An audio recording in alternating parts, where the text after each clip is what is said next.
Welcome students, class 10th mathematics chapter हम 7 start किया हुआ है। इससे जो प्रीवियस लेक्चर था हमने उसमें पढ़ा था कि आपके पास एंगल ऑफ एलिवेशन क्या होता है और आपके पास एंगल ऑफ डिप्रेशन क्या होता है। अब हम उससे आगे मूव ऑन होते हैं। एग्जाम्पल फिर हमने एक एंगल ऑफ एलिवेशन की सॉल्व की थी, देन हम मूव ऑन होते हैं। अब आपके पास जो आज का टॉपिक है वो एक्सरसाइज नंबर 7.5 पेज आपके पास है 167 अपनी बुक का। जो आज का आपका लेक्चर नंबर है वो है लेक्चर नंबर 27। जो क्वेश्चन 1 है उसमें आपके पास दिया गया find the angle of elevation. आपने क्या फाइंड करना है? एंगल ऑफ एलिवेशन करना है ऑफ द सन। जो कि सपोज कीजिए आपके पास एक सूरज है, ठीक है। उसने क्या किया, एक angle of elevation. Angle of elevation वो होता है जो हॉरिजॉन्टल लाइन से ऊपर साइड पे जो एंगल बने, यानी कि हॉरिजॉन्टल से हायर वाली साइड पे जो एंगल बने उसको कहते हैं हम एंगल ऑफ एलिवेशन। जो हॉरिजॉन्टल लाइन से नीचे की तरफ बने उसको हम क्या कहते हैं? एंगल ऑफ डिप्रेशन कहते हैं। अब एंगल ऑफ एलिवेशन है तो लाइन से ऊपर बनने का। अब इंसान की कितनी फीट हाइट है? 6 फीट। अब आपको पता है जो हाइट होती है वो हमेशा आपकी लेंथ में होती है, इस साइड पे होगी, तो हम इसको परपेंडिकुलर कह लेते हैं। और जो उसका शेडो बन रहा होता है, शेडो अगर यहाँ पे आदमी खड़ा है तो उसका शेडो इस साइड से बन रहा होगा सूरज से, जो कि आपके पास 3.5 फीट है। तो आपने क्या करना है? आपने एंगल फाइंड करना है अल्फा। सबसे पहले हम ट्रिग्नोमेट्री जो जितने भी आइडेंटिटीज है वो लिख लेते हैं, फिर हम देखेंगे कि जो वाली आइडेंटिटी इस पे सूट कर रही होगी हम वही यूज़ करेंगे। अब आपके पास साइन थीटा होता है परपेंडिकुलर ओवर हाइपोटेन्यूज। अब देखें यहाँ पे हाइपोटेन्यूज गिवन नहीं है तो ये फर्स्ट आइडेंटिटी यहाँ पे यूज़ नहीं होगी। सेकंड आपके पास होता है कॉस थीटा, जो आपके पास इक्वल होता है बेस ओवर हाइपोटेन्यूज। अब देखें इधर सेकंड में भी हाइपोटेन्यूज आ गया तो ये वाली भी आइडेंटिटी आपके पास यूज़ नहीं होगी। थर्ड आपके पास क्या है? टैन थीटा, वो होता है परपेंडिकुलर ओवर बेस। तो देखें इधर परपेंडिकुलर भी दिया हुआ, क्या दिया हुआ है? बेस दिया हुआ है। तो थर्ड आपकी आइडेंटिटी इसमें क्या होगी? यूज़ होगी। अब आपको पता है जो टैन अल्फा होता है वो इक्वल होता है बी सी। अगर मैं इस एंगल को नाम दे दूं, अगर मैं इसको ए कह दूं, इसको बी कह दूं, इसको क्या कह दूं? सी कह दूं, तो बी सी आपके पास क्या होगा? परपेंडिकुलर होगा। और जो आपके पास ए सी होगी वो क्या होगी? बेस होगी। तो परपेंडिकुलर आपके पास 6 दिया गया तो मैंने इसकी जगह 6 पुट कर लिया। और बेस आपके पास क्या दिया? 3.5 दी गई, 3.5 बेस पुट कर ली। जब आप कैलकुलेटर में इसको डिवाइड करेंगे तो आपके पास इसका आंसर जाता है 1.7124। तो अगर यहाँ पे टैन अब दूसरी साइड पे जाकर क्या टैन इनवर्स हो जाएगा। जब इसका टैन इनवर्स होगा तो आपके पास अल्फा क्या आ जाएगा? 59.74 डिग्री क्या आ जाएगा आपके पास? इसका सोल्यूशन आ जाएगा। नेक्स्ट हम मूव होते हैं, इसका जो क्वेश्चन इंक्लूड है वो क्वेश्चन नंबर 3, वो हम लिखते हैं और उसको हम क्या करते हैं? सॉल्व आउट करते हैं। क्वेश्चन नंबर 3 आपके पास गिवन है 20 feet long ladder is leaning against a wall. The bottom of the bottom of the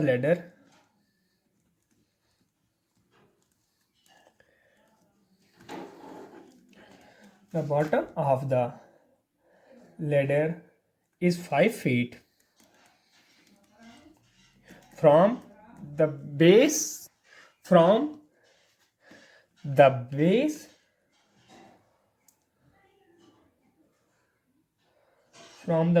the wall.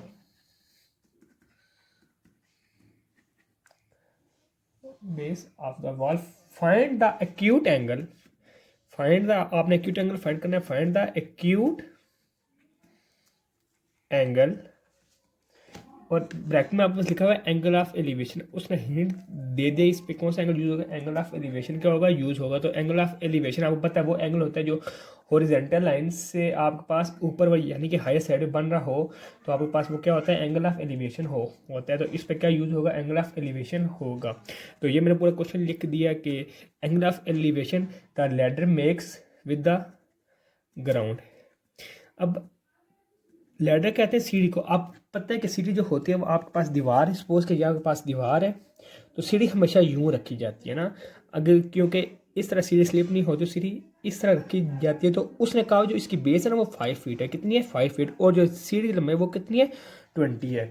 तो अगर मैं आपने अल्फा फाइंड करना है जिसको हम कहते हैं एंगल ऑफ एलिवेशन करना है, अगर मैं पॉइंट को नाम दे दूं ए, उसको क्या दे दूं बी, उसको क्या दे दूं सी। अब मैंने पीछे तीनों लिखे थे फार्मूला। अब हम देखेंगे कि किस पे बेस और हाइपोटेन्यूज आ रहा है। अब आप देख लेंगे कॉस थीटा में आपके पास क्या आ रहा है, बेस और हाइपोटेन्यूज आ रहा है। तो इस पे कौन सा फार्मूला लगे अप्लाई होगा आपके पास कॉस थीटा, क्योंकि कॉस थीटा एक परफेक्ट फार्मूला है जो इस सवाल को क्या करता है सूट करता है। तो कॉस थीटा आपके पास क्या होगा, बेस ओवर हाइपोटेन्यूज। अब आप जो आपके पास बेस की वैल्यू है वो आपके पास 5 दी है और हाइपोटेन्यूज आपके पास क्या क्या क्या दिया हुआ है 20 दिया गया है। तो आपके पास क्या आ गया कॉस अल्फा, ये सोल्यूशन इसका हमने स्टार्ट किया यहाँ से। तो कॉस अल्फा आपके पास आ गया 5/20। अब 5 1 5 5 4 कॉस अल्फा आपके पास आ गया 1/4। अगर 1/4 में डिवाइड करूँ तो ये आपके पास बन जाता है 0.25। अब यहाँ पे कॉस अल्फा है तो उधर जाके क्या हो जाएगा कॉस इनवर्स हो जाएगा। कॉस इनवर्स ऑफ 0.25, जब आप कैलकुलेटर से कॉस इनवर्स 0.25 निकालोगे तो आपके पास वैल्यू आ जाएगी 75.5 डिग्री। तो पॉइंट ये जो बात है इसको मैं अगर कन्वर्ट कर दूँ मिनट में तो आपके पास कितने मिनट्स आ जाएंगे, 30 मिनट्स आ जाएंगे। ये था आपके पास क्वेश्चन नंबर 3। अब जो नेक्स्ट इसका पार्ट इंक्लूड है वो है क्वेश्चन नंबर 4 है। तो चलिए आप क्वेश्चन नंबर 4 ट्राई करते हैं कि उसका सोल्यूशन कैसे होगा। क्वेश्चन नंबर 4 जो आपके पास दिया गया बुक में वो ये है। क्वेश्चन नंबर 4 आपके पास दिया गया है the base of a rectangular is 25 feet. The base उसने दिया हुआ है the base of a rectangular, the base of a rectangle is 25 feet and the height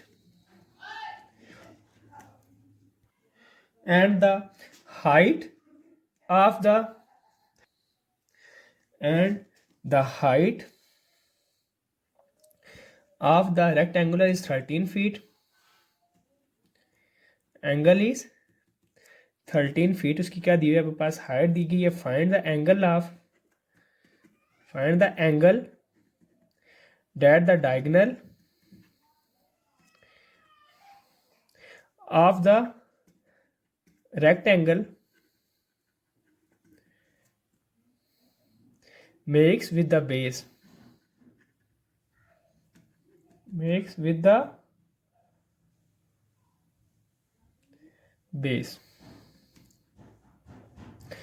इसमें आपको इस क्वेश्चन में आपके पास एक रेक्टेंगल दिया हुआ है। सपोज कि ये आपके पास क्या दिया हुआ है रेक्टेंगल दिया हुआ है। हम इसका पॉइंट मेंशन कर देते हैं। उसने क्या है the base of rectangular is 25 feet. जो उसकी बेस ऑफ कितनी दी है 25 फीट दे दी गई है और वो 13 फीट इसकी क्या दे दी गई हाइट दे दी गई। तो आपने अगर मैं इसको काटूं तो डायगोनल का ये आ गया, ये आपके पास क्या आ गया अल्फा आ गया। अब आप देख रहे हैं ये ऐसा है जिसमें आपके पास क्या दिया हुआ है बेस दिया गया और क्या दिया हुआ है परपेंडिकुलर दिया गया है। तो अगर मैं फार्मूला इसके ज्ञान से लिखूं तो आपके पास क्या होता था, आपके पास होता था tan अल्फा वो इक्वल होता था perpendicular over base.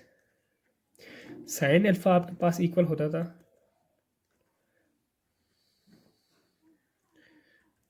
Perpendicular over hypotenuse.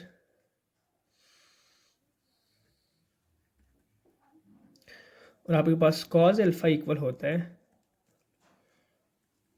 Base over hypotenuse. तो ये क्वेश्चन है, इसमें आपको क्या दिया हुआ है बेस दी गया और परपेंडिकुलर दिया गया। तो इस पर कौन सा फार्मूला अप्लाई हो सकता है tan अल्फा हो सकता है। तो हम इस पर tan अल्फा अप्लाई कर देते हैं। अगर मैं इसको नाम दे दूं लाइन को, इसको ए का नाम दे दूं, इसको बी का दे दूं, इसको सी का दे दूं, इसको क्या दे दूं डी का दे दूं। तो आपके पास क्या होगा tan alpha is equal to आपके पास परपेंडिकुलर बी सी दिया हुआ है और आपके पास बेस क्या दी है ए सी। तो बी सी और ए सी का आप इसमें वैल्यू पुट कर ले तो आपके पास क्या आ जाएगा 13/25। अब tan यहाँ पे उधर जाके tan इनवर्स हो जाएगा। अल्फा क्या हो गया tan इनवर्स ऑफ 13/25। तो जब आप इसकी वैल्यू निकालेंगे तो आपके पास क्या 27.47 क्या आ गया, इसका सोल्यूशन आ गया। ये आपका आज का लेक्चर हम यहीं पे वाइंड अप करते हैं। नेक्स्ट लेक्चर में इसका क्वेश्चन नंबर 8 और 9 रिमेनिंग है, वो हम सॉल्व करेंगे। देन हम उसके साथ देखेंगे कि रिव्यू एक्सरसाइज के कौन से पार्ट इंक्लूड हैं, वो भी सॉल्व करेंगे। तो आज की वीडियो हम यहीं पे वाइंड अप करते हैं। अल्लाह हाफिज़।